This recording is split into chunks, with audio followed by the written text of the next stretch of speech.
بسم اللہ الرحمن الرحیم۔ عصر حاضر اور ماضی قریب میں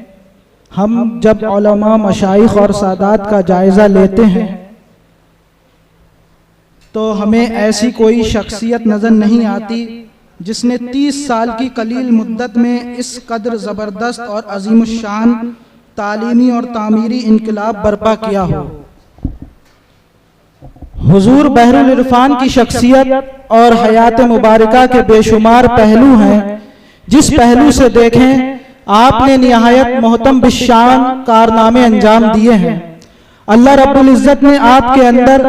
بے شمار انفرادی شخصیات بھی ودیعت فرمائی تھی۔ ان میں سر فہرست ایک خوبی یہ تھی کہ آپ نے صرف ظاہری اور جسمانی رکھ رکھاؤ، زیب و زینت پر توجہ مرکوز نہیں فرمائی، بلکہ آپ کے پیش نظر حدیث مبارکہ جس میں نبی کریم صلی اللہ تعالی علیہ وسلم نے فرمایا،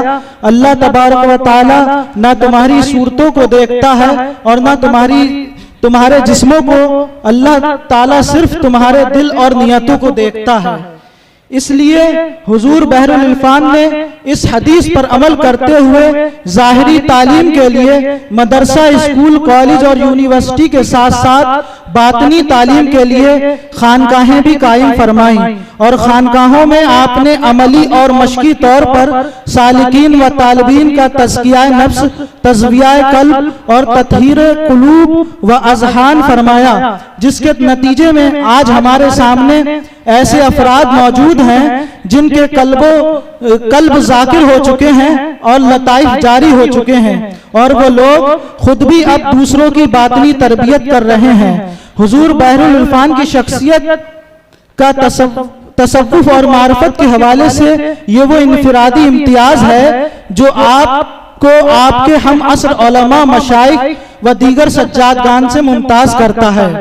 اور یہ خصوصیات عموماً مشائخ اور سجادگان اور پیران اعظام اور علماء اکرام میں نظر نہیں آتی۔ راکم السطور محمد فرحان شیری کا تعلق بھی قطب پلبھیت سیدنا سرکار حاجی شاہ جی محمد شیر میاں رحمت اللہ علیہ کی درگاہ اور خانوادے سے ہے، اور ہمارا سلسلہ بھی امام ربانی مجدد الفسانی شیخ احمد فاروقی سرہندی کی برکتوں سے نقشبندی ہے۔ اسی لیے ہمارے سلسلہ شیریہ کے موجودہ مشائخ بھی حضور بحر العرفان سے قریبی لگاؤ تھا، آپ کی قدر کرتے تھے، آپ کے دینی، تعلیمی و تعمیری و باطنی کارناموں کی تائید تعریف بھی کیا کرتے تھے۔ ہماری خانقاہ اور سلسلے کے بے شمار افراد نے یہاں شرکت کی ہے، اور یہاں کے افراد بھی ہماری خانقاہ میں شریک ہوتے رہے ہیں۔ حضور بحر العرفان کا ذکر سب سے پہلے انوار ملت حضرت مولانا حافظ انوار احمد صاحب شیری، صدر شاہجی اکیڈمی بہڑی ضلع بریلی شریف، اور فاضل ازہر حضرت مولانا مفتی فہیم احمد صاحب سکلینی ازہری، استاد مفتی جامعہ المصطفیٰ ککرالہ ضلع بدایوں شریف کی زبانی سنا۔ یہ لوگ حضور بحر العرفان کی خدمات، خصوصیات کا تذکرہ اس انداز میں کیا کرتے تھے کہ آپ سے ملاقات اور زیارت کے لیے دل میں بے چینی پیدا ہوئی، اور ان دونوں حضرات کے ساتھ سن 2016 میں انٹرنیشنل فاروق اعظم کانفرنس میں شرکت کے لیے میں سب سے پہلے الجامعۃ الاحمدیہ قنوج حاضر ہوا۔ اس سال کا سیمینار ہندوستانی مسلمان کے مسائل اور ان کے حل کے تعلق سے تھا۔ سیمینار کا عنوان دیکھ کر ہی مجھے بہت تعجب ہوا کہ ایک شیخ الحدیث اور پیر اور صوفی ہو کر ہندوستانی مسلمان کے مسائل پر گھٹ رہا ہے، ان کی عظمت و رفتہ کو واپس لانے کے لیے تگودو کر رہا ہے، اور یہ ساری خدمات اور کارنامے اور اسکول، کالج سب اسی لیے تھے کہ مسلمانوں کی عظمت و رفتہ لوٹ آئے اور مسلمان قوم دوسروں کے ساتھ شانہ بشانہ چل کر عزت و عظمت کے ساتھ اپنی زندگی بسر کر سکے۔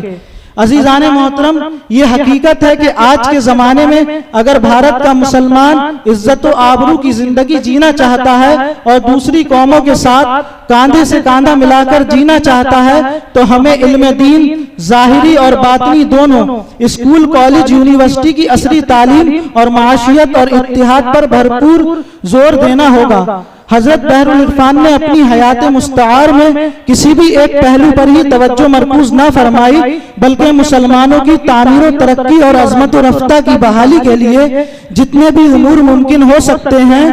ہر محاذ پر آپ نے کام کیا اور قوم و ملت کو سر اٹھا کر جینے کا حوصلہ بخشا۔ بھارت کے موجودہ پرفتن اور پرآشوب حالات میں ہمیں بھی حضور بحر العرفان کے نقوش قدم اور احوال و آثار پر عمل پیرا ہونا چاہیے تاکہ ملت اسلامیہ کی ذبح و حالی کا مداوع ہو سکے۔ اللہ رب العزت آپ کے صاحبزادگان کو آپ کا مشن آگے بڑھانے مضبوط کرنے کے لیے ہمت اور حوصلہ عطا فرمائے، اور حضرت مجدد الفسانی کے صدقہ طفیل غیب سے امداد فرمائے۔ حضرت بحر العرفان کے مرکز منور پر رحمت و غفران کی بارش فرمائے۔ آپ کی تعمیر و تعلیمی آثار کو حاسدین کے حسد اور منافقین کی نظر بد سے محفوظ فرمائے۔ آمین یا رب العالمین۔ السلام علیکم ورحمۃ اللہ۔